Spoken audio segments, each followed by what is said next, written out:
Uma disputa entre a verdade e a mentira, entre o governo que trabalha e aquele que fala, entre uma pessoa que se dedica a trabalhar incansavelmente e a outra que se cansava de falar e mentir incansavelmente.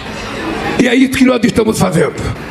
Nós resolvemos aceitar um desafio e recuperar a indústria naval brasileira, que na década de 50 tinha sido a segunda maior indústria naval do mundo. Então, bem, o que nós fizemos aqui?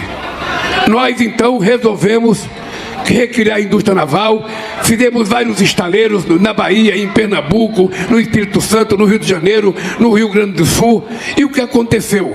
A gente saiu de 3 mil, chegamos a 86 mil trabalhadores na indústria naval brasileira. E quem trabalha aqui sabe.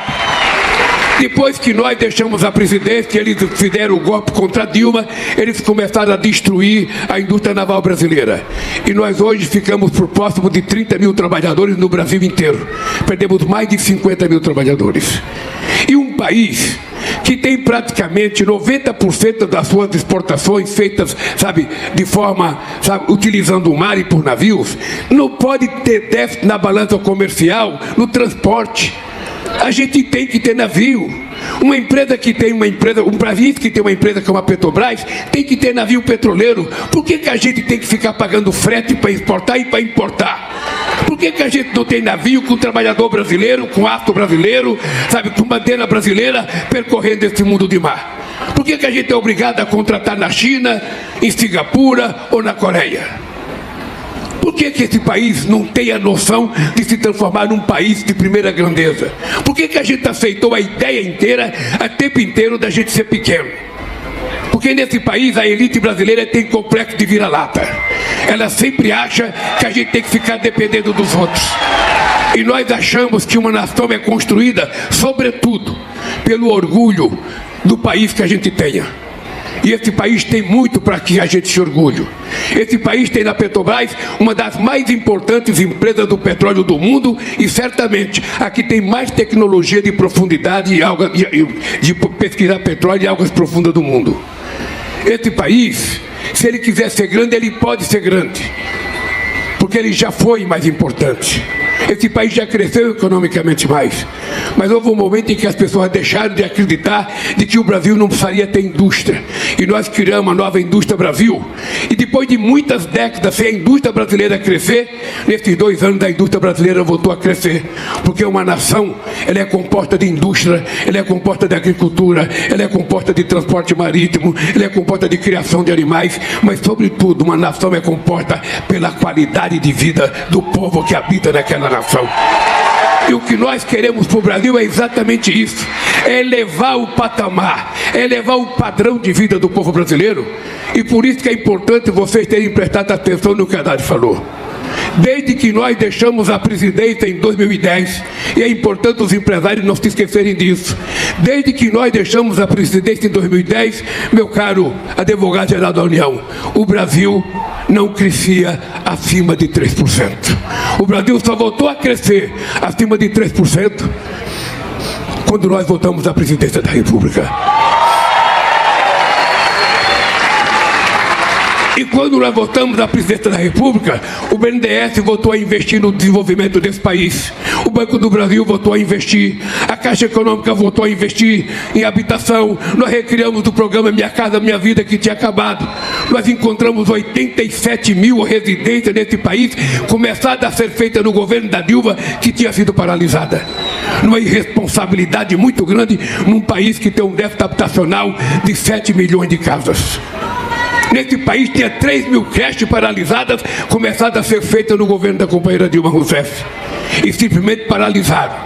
E a gente não sabe aonde foi o dinheiro, o que eles fizeram. A única coisa que eles sabiam era fazer acusação, contar mentira, provocação e ficar na rede social, que de social não tem nada, é uma rede digital que muitas vezes desinforma mais do que informa. E nós resolvemos começar a fazer uma disputa nesse país. E é por isso que nós estamos tendo certeza de que esse país encontrou novamente o seu caminho. E vocês sabem que quando a gente encontra o caminho, que a gente começa a crescer, eu vou dizer um número para vocês não esquecerem. Quando eu deixei a presidenta da República, dia 1º de janeiro de 2010, a economia desse país crescia 7,5%. A gente tinha gerado no nosso mandato 22 milhões de empregos. A massa salarial tinha crescido, o salário mínimo tinha crescido, e as pessoas estavam vivendo num país que era considerado o mais alegre e o com mais esperança do mundo. Eu voltei 15 anos depois. E anote na carteirinha se vocês quiserem. Quando nós deixamos a presidência da República em 2010, esse país, meus caros empresários, produzia 3.600.000 carros por ano. Esse país produzia 3.600.000 carros por ano em 2010, 2011 e 2012. Eu voltei 15 anos depois. Esse país produzia 1.600.000 carros, menos da metade do que produzia em 2010. É de te perguntar por que os sabichões não fizeram a economia crescer? Por que não cresceu a indústria automobilística? Por que não cresceu os mercados de exportações? Por que não cresceu o emprego? Por que não cresceu o salário mínimo? Nesse país nós encontramos as bolsas, sabe, do Ministério da Educação há 10 anos sem receber reajuste. A gente recebeu a merenda escolar, que não chama mais merenda escolar, que é a refeição, com 7 anos sem aumento. É de se perguntar o que fizeram nesse país. Salário mínimo, 6 anos sem aumento. É de se perguntar o que fizeram nesse país. O que ladraram tanto nesse país, que as coisas não aconteceram nesse país? Pois bem, companheiros e companheiras, os números que o Haddad falou é uma demonstração de uma coisa muito nobre. Primeiro, todas as instituições financeiras, todos os bancos brasileiros estão investindo mais no desenvolvimento. Segundo, tem uma coisa que eu digo, os empresários voltaram a acreditar, mesmo aqueles que não gostam de nós, e não precisa gostar, porque ninguém está propondo casamento a ninguém. A gente está propondo apenas que gostem do Brasil. A gente está propondo apenas que gostem do Brasil, que gostem do povo brasileiro e faça investimento, porque se fizer investimento, aqui vai ganhar. Se fizer investimento, vai ter retorno. E é por isso que eu sempre digo o seguinte: uma nação em que tem pouca gente com muito dinheiro é uma nação pobre. Uma nação que tem muita gente com pouco dinheiro é uma nação rica. É por isso que nós fazemos política de inclusão social. É por isso que nós aumentamos o salário mínimo. Porque quando o povo tem um pouquinho de dinheiro, ele não guarda no banco. Ele vai comprar o que comer, ele vai comprar o que vestir, ele vai comprar material para o filho na escola. A economia começa a circular e todo mundo começa a melhorar de vida. É um prazer ver empresas tão importantes acreditando no Brasil e pensando no longo prazo. O presidente Lula me pediu para fazer uma fala sobre a situação da economia brasileira rapidamente para vocês, que às vezes a gente lê jornal, cada dia é uma notícia, e às vezes a gente fica sem saber o que está acontecendo de verdade no país. Desde que o presidente Lula assumiu o governo, esse país não para de gerar emprego e não para de crescer. Essa é a verdade. E para surpresa de muitos analistas, estou aqui na presença do Wesley Batista, que é um empresário que atua em vários ramos da atividade econômica. Começou, com a questão de carne, hoje ele está em vários ramos de atividade. A Petrobras é uma empresa que atua em vários ramos de atividade. A gente pensa que é só petróleo, não é só petróleo. E a gente se pergunta o seguinte: por que as pessoas estão investindo? A pessoa olha para a taxa de juros e pergunta por que a pessoa está investindo. E o que está acontecendo, presidente, é que o juro, ele pode estar alto, mas o empresário que pensa o longo prazo não está olhando para o juro alto hoje.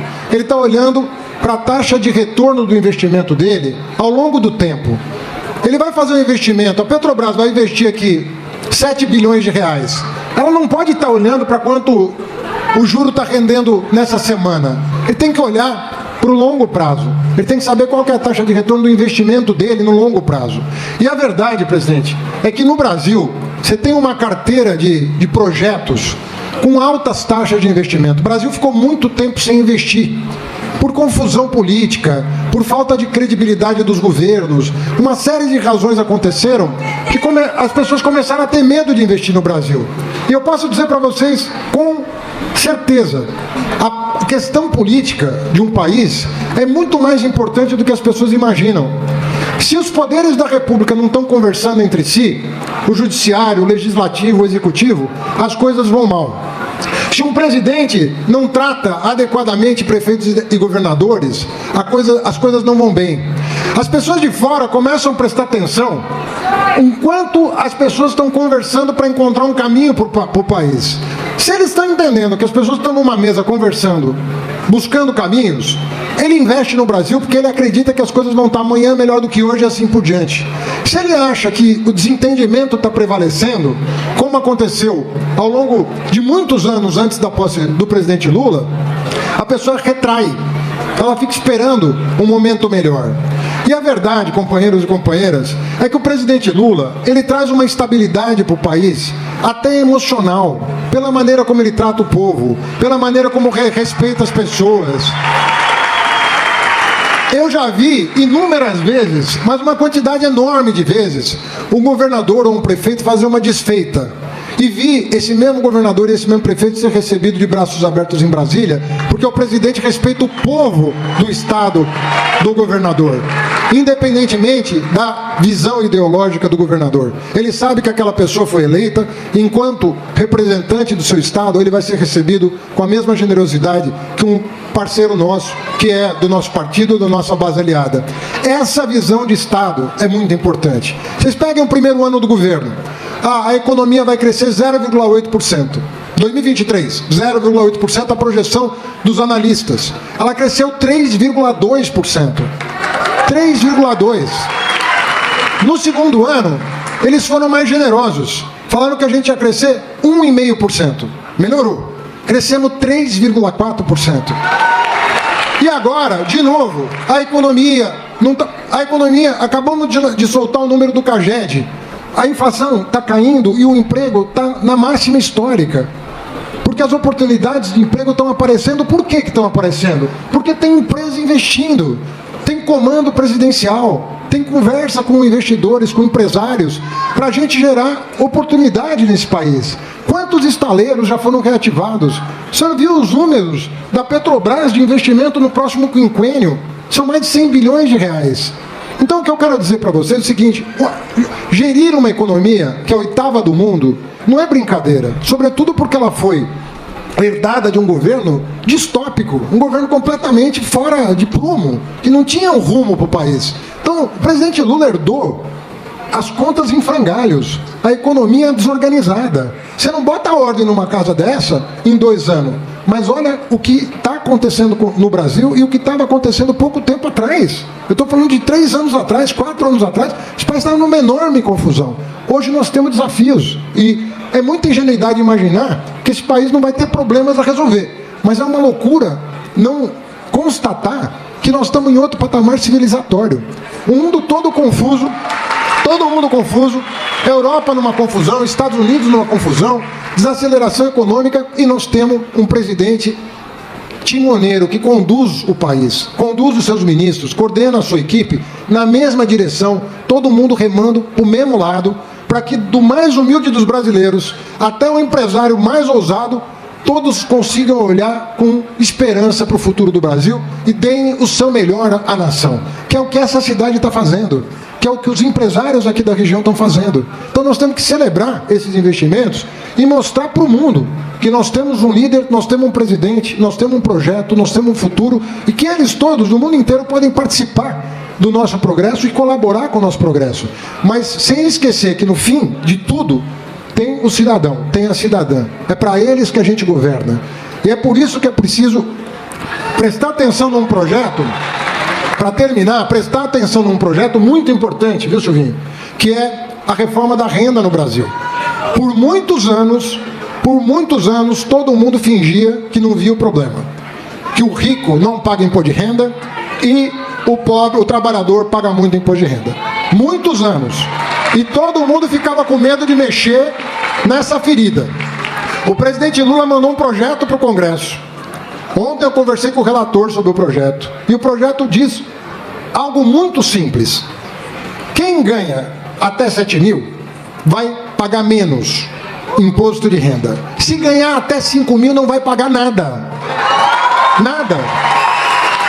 E aquele super rico que ganha mais de 1 milhão por ano, que hoje paga 2% em média, 2%, ele vai pagar um mínimo de 10% para colaborar com aquele que vai deixar de pagar. Então é um projeto de justiça tributária. Ninguém está sendo punido, porque o rico que paga 2 e ganha 1 milhão vai ser chamado a contribuir com a sua cota justa. Não é com penalidade, ninguém está penalizando ninguém, ninguém está com ciúme de ninguém, essas coisas que falam, você inveja de... Não, porque a professora de escola pública paga 10% de imposto de renda. O policial militar paga 10% de imposto de renda. Por que a pessoa que ganha 1 milhão não pode pagar 10% de imposto de renda? Então tem um imposto mínimo para todo mundo, mas tem favorecimento para o trabalhador, que hoje é penalizado com uma alíquota injusta para a sua condição de vida. A gente tem que ajudar esse trabalhador a terminar o mês com alguma poupança. Porque alguma poupança é que faz ele planejar a vida da família, do filho dele, é que faz ele comprar uma casa no futuro, faz ele pagar a escola do filho, faz ele pagar uma universidade se ele não tiver escola pública. Nós precisamos recuperar a capacidade de poupança dos trabalhadores. Hoje as pessoas estão endividadas, amanhã a gente quer que elas tenham um pé de meia, que elas tenham uma poupança para poder planejar a sua vida. É assim que se constrói a prosperidade do país. Então eu peço a vocês o seguinte, quando você conhecer uma pessoa que está de mau humor com a vida, e porque às vezes está recebendo muita fake news, você vê a toxicidade das redes sociais. Você abre essa coisa no celular, é tóxico, é só notícia ruim, é só, às vezes, muita mentira, muita fake news. Fala, cara, se toca, cara, vamos acreditar no Brasil. Nós temos um presidente de verdade, vamos acreditar nesse país e vamos chegar a crescer mais, a gerar mais oportunidade e a vencer como nação. Um abraço, boa noite a todos.